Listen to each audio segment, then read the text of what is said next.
Good morning everyone. Ngasi July ki tarik 18, 2025 The Hindu newspaper analyze tawrasi ngasi gi parakadaba news se magi notes pamba taragadi digital learning telegram channel se sida changaga adum free da magi newspaper se paba yagani. So ngasi gi ahan topic di NIS summit report on six killing mamang chahida aikogi jiribam yamna ꯅꯨꯡꯉꯥꯏꯇꯕ ꯌꯥꯝꯅ ꯊꯃꯣꯏ ꯁꯣꯛꯄ ꯊꯧꯗꯣꯛ ꯑꯃ ꯃꯤ ꯇꯔꯨꯛ family ꯑꯃꯒꯤ ꯅꯨꯄꯤꯒ ꯑꯉꯥꯡꯒ ꯅꯨꯄꯥ ꯌꯥꯎꯗꯦ ꯁꯤꯗ ꯅꯨꯄꯤꯒ ꯑꯉꯥꯡꯒꯅꯤ ꯃꯣꯏꯁꯦ ꯇꯝꯊꯤꯅ ꯍꯥꯠꯇꯣꯛꯄꯤꯈꯤꯕꯀꯣ ꯑꯗꯨꯒꯤ ꯃꯇꯥꯡꯗꯅꯤ ꯍꯧꯖꯤꯛ ꯏꯟꯚꯦꯁꯇꯤꯒꯦꯁꯟ ꯇꯧꯅꯔꯤ ꯑꯗꯨꯒ ꯃꯥꯒꯤ ꯔꯤꯄꯣꯔꯠꯇꯨ ꯁꯕꯃꯤꯠ ꯇꯧꯔꯛꯄ ꯅꯦꯛꯁꯁꯤꯅ ꯇꯕ꯭ꯂꯤꯒꯤ ꯖꯃꯥꯠ 2020ꯒꯤ ꯀꯦꯁꯅꯤ ꯍꯧꯖꯤꯛꯇ ꯀ꯭ꯂꯤꯟ ꯆꯤꯠ ꯄꯤꯔꯤꯕꯀꯣ ꯀꯩꯅꯣꯅ ꯍꯥꯏ ꯀꯣꯔꯠꯅ ꯍꯥꯏꯇꯥꯔꯦ ꯗꯦꯜꯂꯤꯒꯤ ꯑꯗꯨꯒꯤ ꯃꯇꯥꯡꯗꯅꯤ ꯅꯦꯛꯁꯁꯤꯅ focus on inclusion not exclusion supreme court tell election ꯀꯃꯤꯁꯟꯁꯦ ꯍꯧꯖꯤꯛꯀꯤ ꯏꯂꯦꯛꯁꯟ ꯀꯃꯤꯁꯟꯅ ꯇꯧꯔꯤꯁꯦ ꯕꯤꯍꯥꯔꯗꯅꯤꯀꯣ ꯏꯁꯄꯤꯁꯦꯜꯂꯤ ꯕꯤꯍꯥꯔꯗ ꯍꯧꯖꯤꯛ ꯃꯥꯒꯤ ꯔꯤꯚꯤꯖꯟ ꯇꯧꯔꯤꯗꯣ ꯑꯞꯗꯦꯠ ꯇꯧꯔꯤꯗꯣ ꯑꯗꯨꯒꯤ ꯃꯇꯥꯡꯗꯅꯦꯕ ꯔꯤꯚꯤꯖꯟꯁꯤꯗ ꯃꯤ ꯃꯌꯥꯝ ꯑꯃ ꯃꯥꯏꯅꯣꯔꯤꯇꯤ ꯀꯝꯃ꯭ꯌꯨꯅꯤꯇꯤ ꯑꯗꯨꯒ ꯌꯥꯝꯅ ꯃꯥꯔꯖꯤꯅꯦꯂꯥꯏꯁ ꯀꯝꯃ꯭ꯌꯨꯅꯤꯇꯤ ꯃꯌꯥꯝ ꯑꯃ ꯑꯦꯛꯁꯀ꯭ꯂꯨꯖꯟ ꯇꯧꯔꯒ ꯂꯧꯊꯣꯛꯑꯒ ꯂꯩꯍꯧꯔꯦꯕ ꯃꯥꯒꯤ ꯚꯣꯇꯔ ꯑꯥꯙꯔꯅ ꯑꯃꯠꯇ ꯌꯥꯗꯕꯗꯒꯤ ꯃꯥꯒꯤ ꯁꯛꯇꯥꯛ ꯆꯦꯁꯦ ꯍꯥꯏꯇꯥꯔꯦ ꯑꯗꯨꯒꯤ ꯃꯇꯥꯡꯗꯅꯤ ꯁꯨꯄ꯭ꯔꯤꯝ ꯀꯣꯔꯠꯅ ꯍꯥꯏꯁꯦ ꯏꯂꯦꯛꯁꯟ ꯀꯃꯤꯁꯟ ꯅꯣꯏ ꯑꯦꯛꯁꯀ꯭ꯂꯨꯖꯟ ꯇꯧꯔꯣꯏꯒꯗꯕꯅꯤ ꯑꯌꯥꯝꯕꯗ ꯏꯟꯀ꯭ꯂꯨꯖꯟꯒꯤ ꯈꯟꯒꯗꯕꯅꯤ ꯍꯥꯏꯅ ꯑꯗ ꯀꯩ ꯍꯥꯏꯕꯅꯣ ꯑꯗꯨ ꯀꯣꯟꯅ ꯌꯦꯡꯉꯁꯤ ꯅꯦꯛꯁꯁꯤꯅ ꯑꯩꯈꯣꯏꯒꯤ ꯒ꯭ꯂꯣꯕꯦꯜꯒꯤ ꯌꯥꯝ ꯏꯝꯄꯣꯔꯇꯦꯟ ꯑꯣꯏꯕ ꯅ꯭ꯌꯨꯁꯅꯤ ꯗꯨꯕꯥꯏꯗ ꯍꯧꯖꯤꯛ ꯑꯩꯈꯣꯏꯒꯤ ꯑꯦꯁꯤꯌꯥꯗꯒꯤꯀꯣ ꯏꯟꯗꯤꯌꯥꯔꯣꯝꯗꯒꯤ ꯑꯦꯁꯤꯌꯥꯒꯤ ꯀꯟꯇ꯭ꯔꯤ ꯃꯌꯥꯝ ꯑꯃꯗꯒꯤ ꯆꯠꯂꯤ ꯑꯦꯟ ꯑꯇꯣꯞꯄ ꯑꯐ꯭ꯔꯤꯀꯟ ꯀꯟꯇ꯭ꯔꯤꯗꯒꯤꯁꯨ ꯆꯠꯂꯦꯕ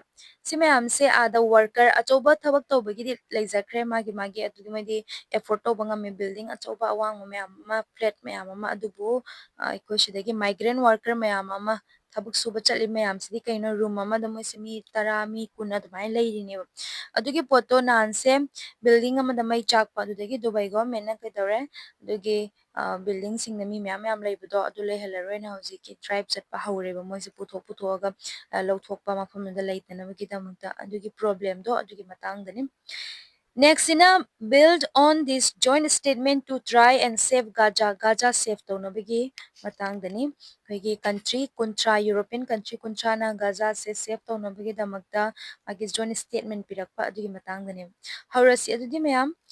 ꯑꯍꯥꯟꯕ ꯇꯣꯄꯤꯛꯁꯦ NIS submit report on Jiribam killing High Court gave a month to file charge sheet so ahanbada NIA hai taragadi akhona National Investigation Agency ne mase counter terrorism law enforcement agency ne counter terrorism gi 2008 te establish tawbane 2008 ta Mumbai terror attack to adugi matung dane ba under National Investigation Agency Act magi headquarters se kai dano New Delhi dani aduga man investigate tawdoise kari dano terrorism combat tawnaba terror financing and atopa sigumba organized crime aduga cyber terrorism si mayam sine NIA se India da magi power yamna lay power to probe case with national and international implication national international gi mana loina investigation tawba yabagi mangoda power lay state police ka su coordinate tawra matungda in hadiki international agencies and atopa state police mayam coordinate tawra matungda mase investigation tawbagi power layeba sini adudi hojik article sida hairise NIA na report ama submit tawre hai Jiribamda nahan mi taruk ko mamang chahida hai tare November ki 2024 da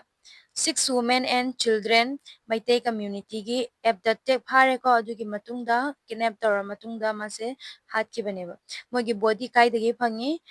Barak river dagi phangi baneba maina yamna nungai taba yamna tu chungba thabak ne thodong ne hai tare adugi poto kanana investigation tawino NIA na National Investigation Agency na sigi case investigate tawe aduga seal report ani khak high court ta Manipur gi high court ta mana piramme be NIA na high court na kaidawi high court na report tu yenge aduga NIA dhairamme hojik charge sheet submit tawin hojik phawba case sidi myam ko shale hojik phawba charge sheet kanamtana submit tawrakte aduna 1 month gi manungda charge sheet submit tawena hairamme ba charge sheet hai taragadi formal document ni sida kana no mara leirise aduga kanagi against anu moina evidence phangise habdo adudo charge sheet sida loina ma irak toine ba court kisu concern leizare Chief Justice K Somasekhar aduga Justice A Bimal Singh moina hairami already sigi killing se mayam matam mayam ama haukrabani hoji babu charges file tawraktri charges to adu matamda tha mai manungda file tawro o haina aduga investigation so hoji loidribani na investigation so yam tuna loiro o haina adumaina hairameba court ki decision se kaino 1 month khak pirammi aduga karigumba NIA na sida thiba matamda progress tawraktraba habedi charge sheet file tawba ngamdraba or any other progress tawraktaba taragadi court sigi matter se seriously lawgani na adumaina hairameba next hearing sina August ki tang 15 da next hearing oidoineba case important oiko case PIL ꯑꯩꯈꯣꯏꯒꯤ public interest ꯀꯩꯅꯣ petition ne kanana tawrakibano Urmipok Apunbalu a group of civil society from Manipur civil society group amne moina tawrakibane moi demand kaino detailed investigation piba and thuna proper investigation sigi mihat pasingse asigi matakta proper investigation tawbudo adugi matang moina demand tawrameba sini ado demand tawrisi yam thuna phangaga yam thuna mihat pasingdo pharaga keno tawbudo moibusu dandi hai tare pibado aduneba ngairisi mayamna next article sina why were Tablighi Jamaat member given a clean sheet Tablighi Jamaat member da hoji clean sheet pirise karigino haibane so Tablighi Jamaat Muslim religious group ne 2020 ga related oiba case ni COVID-19 ga related oiba case ni haitare sida religious gathering tawe kaida Delhi ki kano Nizamuddin Markaz se sida tawineba so sigi later COVID-19 kedore pandemic se lauthoki kona moina accused tawrise sigi mathakta haidi FIR tawriba mayamdun accused tawrise kaino haitaragadi COVID-19 matamda lockdown matamda foreign mi mayamam puraga sigumba gathering tawba adu COVID-19 sandokpa amadi COVID-19 gi rules mayam ama violate tawena accused tawrakpaneba ada kaino na Delhi High Court na kai hairammi kamaina tawraga clean sheet pi ke bano haitaragadi Delhi High Court na hairammiba sige hairiba gathering ge plan se COVID-19 se global pandemic ni han lauthokjinge mamang dagi haugrabani hana planning se aduga gathering sina March ki tarik 33 dagi hauraga March ki tarik 35 dani aduga lauthoi sina March ki tarik 13 tane ba official ekogi religious gathering goma ban tau haina lauthoi se March ki tarik 13 tane ba aduna tablighi jamaat na rules ama fauba khangna break tawde haina adumaina hairameba aduga government na sahi mamangda March ki tarik 30 India government COVID-19 se national health emergency ni haina budi lauto lockdown officially March ki tarik 13 dagi ni hoise aduna takpadi se lockdown gi manungda nati lockdown gi mapanda ni haina hairammi aduga magi mathaki charges mayam dudi sum mayam sidai pabe aragani Indian Penal Code ki charges epidemic disease act aduga disaster management act foreigners act si mayam se sigi pala matungda moigi mathakta FIR se pan baneba aduna tablighi jamaat ki member sing na rules ama phau broke tawde haina kanana kana high court na haireba aduga proof ama ta sulaite moina lockdown thugai haibagi or gathering se government na ban tawdrege mamang da gathering tawkibani mi mayam se lockdown gi mamang da gi adum building se da lairabani aduga attendee mayam sina rules ama phau block tawde moidi mayum chachaning bado loina ma thingrabani na hojiki flight ke ka fajana thingi bado aduda lockdown da mo stuck tawraga laikibaneba chappaga laigiba haido chatpa sonu chatpa ngamdaba mayumna chatpa ngamdaba thokpa sumang phangdaba haido adumaina tawraga aduga media gi reports aduga misjudge aduga mayam se loina mang blame tawkibaneba election gi matangda bu oibani aduna aduga so court na haire hauji court na clean sheet finally pire moigi blame mayam do degi freedom tawre 70 tablighi jaman member da aduga allegation mayam do loina mang aranbani moina thawjaliba mayam hairiba mayam kuding mak to loina ma misinformation ni aduga court na hairammi mingonda sai COVID-19 gi kano tawdo sandoi haina blame tawdo ado unfair oi haina tumaina hairammeba hauji sigi kan maramda next next in a focus on inclusion not exclusion Supreme Court tell election commission so issue se kaino haiba matamda the election commission of India na hoji voter list revise tawreba SIR tawbodo special intensive revision tawbodo so hꯧꯖꯤꯛ ꯁꯤꯗ ꯃꯤ ꯃꯌꯥꯝꯁꯦ ꯂꯣꯏꯅꯃꯛ ꯋꯥꯅꯔꯦ genuine voter ꯃꯌꯥꯝ ꯑꯃ exclude ꯇꯧꯔꯝꯒꯗ꯭ꯔꯥ ꯍꯥꯏꯅ election commission genuine voter ꯍꯥꯏꯇꯥꯔꯒꯗꯤ ꯇꯁꯦꯡꯅꯃꯛ ꯃꯥꯁꯦ ꯏꯟꯗꯤꯌꯥꯒꯤ ꯑꯣꯏꯕ ꯕꯤꯍꯥꯔꯒꯤ ꯑꯣꯏꯕ ꯑꯗꯨꯕꯨ ꯃꯥꯒꯤ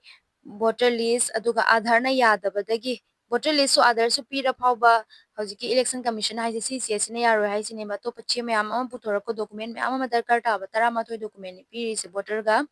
aadhar ga yawda bida adugi document sing du puthor o hain haiba adugi document leitaba mayam the election commission haise voter hairiba aduga aadhar gi sidi ilai lai na force to bayai aduna sisina nang se real voter ne habse proof to di na hairame ba adu supreme court na haire supreme court na haisida election commission na hairiba hojiki hairiba document ani si yaro haise si mana yaning de han hairame ba supreme court na haire any document se loina ma force to bayai na birth certificate or any document force tawba yai aduna ta haidi force tawi haina bu mi bu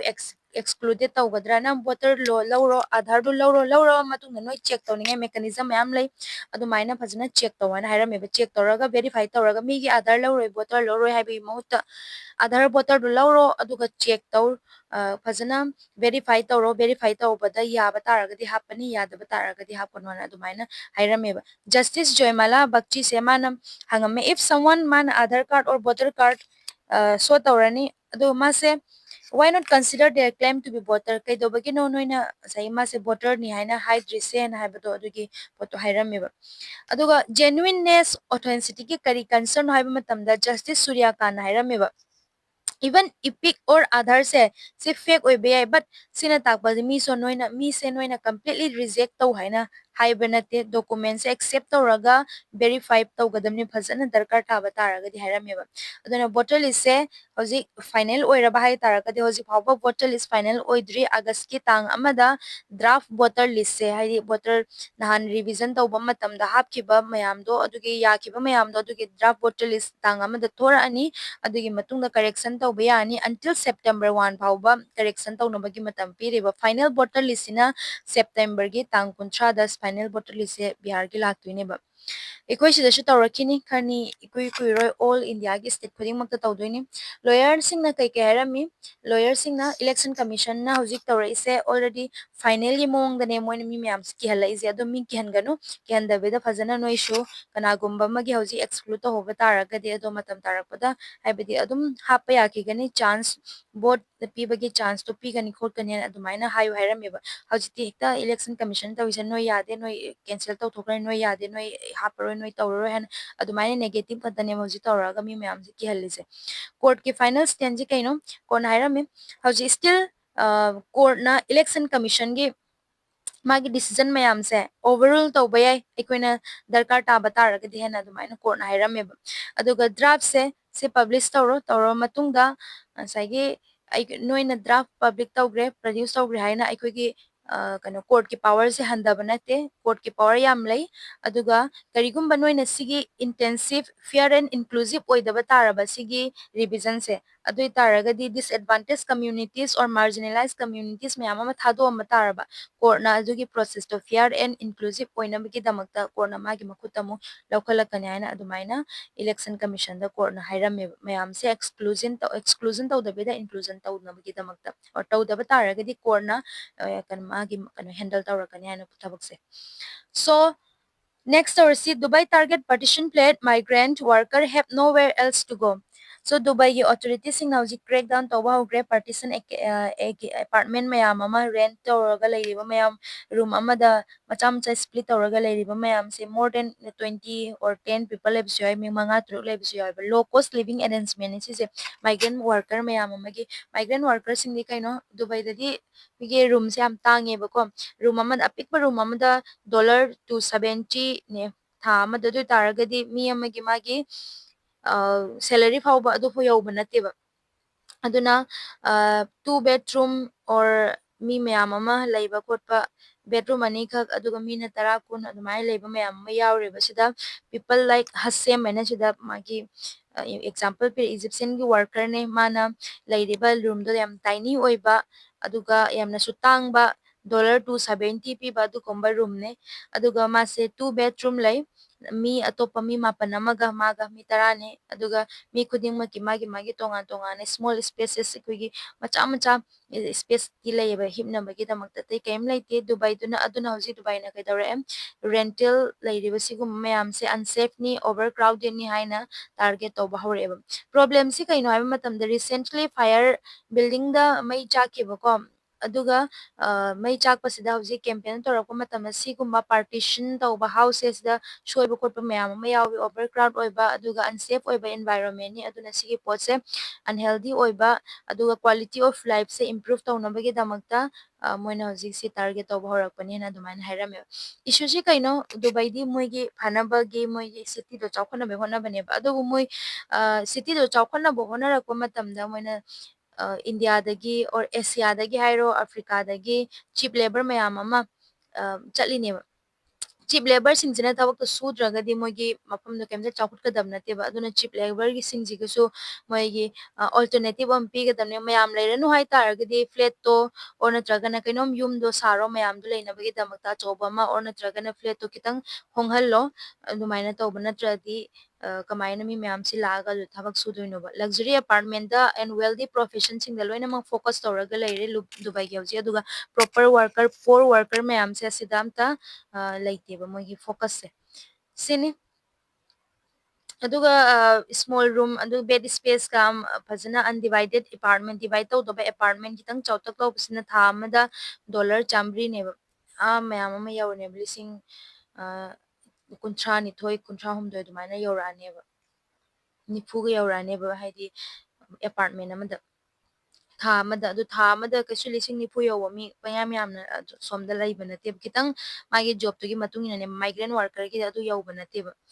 ꯁꯤꯅꯤ ꯅꯦꯛꯁ ꯇꯧꯔꯁꯤ ꯅꯦꯛꯁꯁꯤꯅ bill on this joint statement to try and save Gaza. So articleꯁꯤꯗ ꯍꯥꯏꯁꯦ strong statement country ꯀꯨꯟꯊ꯭ꯔꯥꯗꯒꯤ European country ꯀꯨꯟꯊ꯭ꯔꯥꯗꯒꯤ ꯑꯗꯨꯃꯥꯏꯅ ꯂꯥꯛꯑꯦ ꯁ꯭ꯇꯔꯣꯡ ꯁ꯭ꯇꯦꯠꯃꯦꯟꯁꯦ ꯋꯦꯁꯇꯔꯟ ꯀꯟꯇ꯭ꯔꯤꯗꯒꯤ ꯍꯥꯏꯇꯥꯔꯦ ꯌꯨ.ꯀꯦ ꯐ꯭ꯔꯦꯟꯁ ꯏꯇꯥꯂꯤ ꯁꯤ ꯃꯌꯥꯝꯁꯤꯗꯒꯤ ꯀꯩ ꯀꯩ ꯍꯥꯏꯔꯛꯏ ꯏꯖꯔꯥꯏꯜꯒꯤ ꯑꯦꯛꯁꯟ ꯒꯥꯖꯥꯗ ꯇꯧꯔꯤꯁꯦ ꯀ꯭ꯔꯤꯇꯤꯁꯥꯏꯁ ꯇꯧꯔꯛꯑꯦ ꯀꯟꯗꯦꯝ ꯇꯧꯔꯛꯑꯦ ꯀꯤꯂꯤꯡꯁꯦ ꯁꯤꯚꯤꯂꯤꯌꯟꯒꯤ ꯏꯟꯀ꯭ꯂꯨꯗꯤꯡ ꯆꯤꯜꯗ꯭ꯔꯦꯟ ꯑꯗꯨꯒ ꯏꯖꯔꯥꯏꯜꯅ ꯐꯨꯗꯀꯨꯝꯕ ꯋꯥꯇꯔꯒꯨꯝꯕ ꯕ꯭ꯂꯣꯛ ꯇꯧꯔꯤꯁꯦ ꯑꯁꯤꯁꯦ ꯕ꯭ꯂꯦꯝ ꯇꯧꯋꯦ ꯑꯁꯤꯁꯦ ꯇꯧꯐꯝ ꯊꯣꯛꯇꯦ ꯍꯥꯏꯅ ꯑꯗꯨꯒ ꯏꯖꯔꯥꯏꯜꯅ ꯍꯧꯖꯤꯛ ꯄꯦꯂꯦꯁꯇꯤꯅꯤꯌꯟꯁꯤꯡꯁꯦ ꯒꯥꯖꯥꯗꯒꯤ ꯇꯥꯟꯊꯣꯛꯅꯕ ꯍꯣꯠꯅꯔꯤꯕꯁꯦ ꯑꯁꯤ ꯀꯝꯄ꯭ꯂꯤꯠꯂꯤ ꯑꯟꯑꯦꯛꯁꯦꯞꯇꯦꯕꯜꯅꯤ ꯍꯥꯏꯅ ꯑꯗꯨꯃꯥꯏꯅ ꯍꯥꯏꯔꯝꯃꯦꯕ ꯋꯦꯁꯇꯔꯟ ꯀꯟꯇ꯭ꯔꯤꯅ ꯍꯥꯏꯁꯦ ꯀꯩꯅꯣ ꯏꯖꯔꯥꯏꯜꯅ basic humanitarian aid like food water medicine ꯁꯤ ꯃꯌꯥꯝꯁꯦ ꯀꯩꯅꯣ ꯄꯤꯔꯝꯗꯦ ꯋꯤꯛ ꯀꯌꯥ ꯑꯃꯔꯣꯝ ꯊꯤꯡꯖꯤꯜꯂ ꯊꯝꯃꯤꯅꯦꯕ ꯑꯗꯨꯕꯨ ꯏꯖꯔꯥꯏꯜꯅ ꯉꯁꯥꯏꯒꯤ ꯁꯤꯚꯤꯂꯤꯌꯟꯁꯤꯡꯕꯨ ꯏꯟꯍ꯭ꯌꯨꯃꯦꯟꯂꯤ ꯇ꯭ꯔꯤꯠ ꯇꯧꯔꯤꯗꯣ ꯑꯗꯨꯒꯤ ꯃꯔꯝꯗ ꯂꯣꯏꯅꯃꯛ ꯃꯣꯏꯒꯤ ꯁ꯭ꯇꯦꯠꯃꯦꯟꯁꯤꯗ ꯑꯗꯨꯃꯥꯏꯅ ꯍꯥꯏꯔꯝꯃꯦꯕ ꯁ꯭ꯇꯦꯠꯃꯦꯟꯁꯦ ꯏꯝꯄꯣꯔꯇꯦꯟ ꯑꯣꯏ ꯉꯁꯥꯏꯒꯤ ꯋꯦꯁꯇꯔꯟ ꯀꯟꯇ꯭ꯔꯤꯗꯒꯤ ꯌꯥꯝꯅ ꯁ꯭ꯇꯔꯣꯡꯒꯦꯁ ꯑꯣꯏꯕ ꯀ꯭ꯔꯤꯇꯤꯁꯤꯖꯝꯅꯦꯕ ꯑꯍꯥꯟꯕ ꯑꯣꯏꯅ ꯍꯥꯏꯇꯥꯔꯒꯗꯤ ꯑꯗꯨꯕꯨ ꯁꯤꯒꯤ ꯄꯣꯠꯁꯦ ꯀ꯭ꯔꯤꯇꯤꯁꯤꯖꯝ ꯑꯣꯏꯅ ꯑꯗꯨꯝ ꯂꯩꯍꯧꯔꯗꯣꯏꯔꯥ ꯑꯣꯔ ꯅꯠꯇ꯭ꯔꯒꯅ ꯃꯌꯥꯝꯁꯤꯅ ꯋꯥ ꯈꯛꯇ ꯉꯥꯡꯉꯒꯗꯤ ꯌꯥꯗꯦꯕ ꯁꯤꯒꯤ ꯁ꯭ꯇꯦꯠꯃꯦꯟꯁꯦ ꯂꯥꯛꯑꯕ ꯃꯇꯨꯡꯗꯁꯨ ꯁꯨꯝ ꯕꯣꯝ ꯊꯥꯗꯕꯗꯣ ꯑꯗꯨꯝ ꯂꯦꯞꯇꯦꯕ ꯖꯦꯅꯣꯁꯥꯏꯠ ꯇꯧꯕꯗꯣ ꯑꯗꯨꯝ ꯂꯦꯞꯇꯦꯕ ꯑꯗꯨꯗꯨꯅ ꯑꯗꯨꯒꯤ ꯃꯍꯨꯠꯇ ꯉꯁꯥꯏꯒꯤ ꯃꯌꯥꯝꯁꯦ ꯏꯖꯔꯥꯏꯜꯗ ꯄ꯭ꯔꯦꯁꯔꯥꯏꯁ ꯇꯧꯕ ꯑꯃ ꯗꯔꯀꯥꯔ ꯇꯥꯏꯌꯦꯕ ꯏꯖꯔꯦꯜꯅ ꯇꯧꯔꯤꯁꯦ ꯍꯧꯖꯤꯛ ꯐꯨꯗꯀꯨꯝꯕ ꯑꯦꯗꯀꯨꯝꯕ ꯂꯣꯏꯅꯃꯛ ꯀꯠ ꯑꯣꯐ ꯇꯧꯔꯕꯅꯤ ꯑꯦꯚ꯭ꯔꯤꯊꯤꯡ 11 ꯋꯤꯛꯁꯇꯒꯤ ꯕ꯭ꯂꯣꯛ ꯇꯧꯔꯒ ꯊꯝꯃꯛꯏꯅꯦꯕ ꯃꯤꯁꯦ ꯄꯣꯠ ꯇꯥꯡꯕꯗ ꯃꯤ ꯀꯃꯥꯏꯅ ꯆꯥꯅꯤ ꯍꯧꯖꯤꯛꯀꯤ ꯃꯣꯏ ꯑꯥꯗ ꯂꯩꯔꯤꯕ ꯃꯤꯁꯤꯡꯗꯨꯒꯤ ꯐꯤꯕꯝꯗꯣ ꯑꯩꯈꯣꯏꯅ ꯁꯣꯁꯤꯌꯦꯜ ꯃꯦꯗꯤꯌꯥꯗꯁꯨ ꯎꯔꯤ ꯅꯠꯇ꯭ꯔꯥ ꯃꯣꯏꯒꯤ ꯐꯤꯕꯝꯗꯣ ꯂꯣꯏꯅꯃꯛ ꯄꯥꯇ꯭ꯔꯤꯛ ꯄꯥꯇ꯭ꯔꯤꯛ ꯄꯥꯔꯒ ꯐꯦꯠ ꯑꯃꯠꯇ ꯌꯥꯎꯔꯛꯇ꯭ꯔꯦꯕ ꯇꯞꯅ ꯇꯞꯅ ꯑꯗꯨꯅ ꯉꯁꯥꯏꯒꯤ ꯁꯤꯒꯤ ꯄꯣꯠꯁꯦ ꯖꯔꯅꯦꯂꯤꯁꯁꯨ ꯑꯝꯇ ꯆꯪꯍꯟꯗ꯭ꯔꯦ ꯃꯐꯝꯗꯨꯗ ꯀꯔꯤꯅꯣ ꯇꯧꯔꯤꯁꯦ ꯍꯥꯏꯕꯗꯣ ꯑꯦꯛꯖꯦꯛꯂꯤ ꯈꯪꯍꯟꯗ꯭ꯔꯦꯕ ꯂꯣꯀꯦꯜ ꯃꯦꯗꯤꯌꯥ ꯃꯅꯨꯡꯗ ꯂꯩꯕꯗꯣ ꯑꯗꯨꯗꯨꯅ ꯀꯣꯚꯔꯦꯖ ꯀꯌꯥꯝ ꯌꯥꯝ ꯏꯟꯇꯔꯅꯦꯁꯅꯦꯜꯂꯤ ꯀꯣꯚꯔꯦꯖꯇꯤ ꯄꯤꯕ ꯌꯥꯔꯣꯏꯕ ꯕꯤ.ꯕꯤ.ꯁꯤꯒꯨꯝꯕꯅ ꯆꯪꯉ ꯈꯣꯠꯂ ꯏꯟꯇꯔꯅꯦꯁꯅꯦꯜ ꯑꯜ ꯖꯖꯤꯔꯥ ꯆꯪꯉꯒ ꯏꯟꯇꯔꯅꯦꯁꯅꯦꯜ ꯀꯣꯚꯔꯦꯖ ꯄꯤꯔꯛꯇꯣꯏꯅꯦꯕꯀꯣ ꯏꯟꯇꯔꯅꯦꯁꯅꯦꯜ ꯀꯣꯚꯔꯦꯖꯇꯣ ꯄꯤꯅꯕꯒꯤꯗꯃꯛꯇ ꯖꯔꯅꯦꯂꯤꯁꯁꯤꯡꯗꯣ ꯑꯝꯇ ꯆꯪꯍꯟꯗꯦꯕ ꯑꯗꯨꯅ ꯂꯣꯀꯦꯜ ꯃꯦꯗꯤꯌꯥꯅ ꯈꯔ ꯈꯔ ꯃꯤꯗꯨ ꯎꯠꯂꯛꯑꯒ ꯆꯪꯉꯤꯗꯨꯅꯤ ꯑꯗꯨꯅ ꯁꯤꯁꯦ ꯖꯦꯅꯣꯁꯥꯏꯠꯂ ꯍꯥꯏꯇꯥꯔꯒꯗꯤ ꯍꯣꯏ ꯈꯔ ꯑꯃꯅꯗꯤ ꯍꯣꯏ ꯃꯥꯅꯤ ꯍꯥꯏ ꯈꯔ ꯑꯃꯅꯗꯤ ꯖꯦꯅꯣꯁꯥꯏꯠꯀ ꯍꯥꯏꯐꯦꯠ ꯃꯥꯟꯅꯔꯦ ꯍꯥꯏꯅꯁꯨ ꯍꯥꯏ ꯀꯩꯅꯣ ꯍꯥꯏꯇꯥꯔꯒꯗꯤ ꯃꯥꯁ ꯀꯤꯂꯤꯡ ꯇꯧꯔꯤꯁꯦ ꯁ꯭ꯇꯥꯔꯕꯦꯁꯟ ꯃꯤ ꯃꯌꯥꯝꯁꯦ ꯋꯦꯄꯟ ꯑꯣꯏꯅ ꯁꯤꯖꯤꯟꯅꯔꯕꯅꯦꯕ ꯃꯤꯁꯦ ꯆꯥꯛ ꯂꯥꯝꯍꯟꯕ ꯀꯩꯀꯩꯁꯦ ꯍꯪꯒꯔꯁꯦ ꯋꯦꯄꯟ ꯑꯣꯏꯅ ꯁꯤꯖꯤꯟꯅꯔꯕꯅꯤ ꯑꯗꯨꯒ ꯏꯟꯊꯤꯅꯤꯛ ꯀ꯭ꯂꯤꯟꯖꯤꯡꯅꯦꯕ ꯇꯧꯔꯤꯁꯦ ꯁꯤ ꯃꯌꯥꯝꯁꯦ ꯂꯣꯏꯅꯃꯛ ꯖꯦꯅꯣꯁꯥꯏꯠꯀꯤ ꯁꯥꯏꯟꯅꯦꯕ ꯑꯗꯨꯅ ꯍꯧꯖꯤꯛ ꯀꯩꯅꯣ ꯇꯧꯕ ꯌꯥꯔꯤꯁꯦ ꯍꯧꯖꯤꯛꯁꯨ ꯃꯇꯝ ꯂꯩꯔꯤ ꯒꯖꯥꯒꯤ ꯄꯤꯄꯜꯁꯤꯡ ꯁꯦꯐ ꯇꯧꯕꯒꯤ ꯁꯤꯗ ꯍꯥꯏꯁꯦ ꯋꯥꯔꯜꯒꯤ ꯂꯤꯗꯔꯁꯤꯡꯁꯤ ꯌꯥꯝ ꯊꯨꯅ ꯀ꯭ꯋꯤꯛꯂꯤ ꯑꯦꯛ ꯇꯧꯕ ꯌꯨꯅꯥꯏꯇꯦꯠ ꯅꯦꯁꯟ ꯁꯤꯗ ꯂꯥꯛꯑꯕ ꯃꯇꯨꯡꯗ ꯌꯨꯅꯥꯏꯇꯦꯠ ꯅꯦꯁꯟ ꯑꯁꯤꯒꯤ ꯀꯣꯂꯥꯞꯁꯦ ꯀꯟꯕ ꯀꯟꯇ꯭ꯔꯤ ꯂꯥꯏꯛ ꯔꯁꯤꯌꯥ ꯆꯩꯅꯥ ꯇꯔꯀꯤ ꯒꯜꯐ ꯅꯦꯁꯟ ꯃꯌꯥꯝꯁꯦ ꯏꯖꯔꯥꯏꯜꯗ ꯄ꯭ꯔꯦꯁꯔꯥꯏꯁ ꯇꯧꯕ ꯁꯤ ꯃꯌꯥꯝꯁꯤꯅꯦꯕ ꯑꯗꯨꯒ ꯋꯦꯁꯇꯔꯟ ꯀꯟꯇ꯭ꯔꯤꯁꯤꯡꯁꯦ ꯖꯁ ꯋꯥꯗꯣ ꯑꯗꯨ ꯈꯛꯇ ꯅꯠꯇꯕꯤꯗ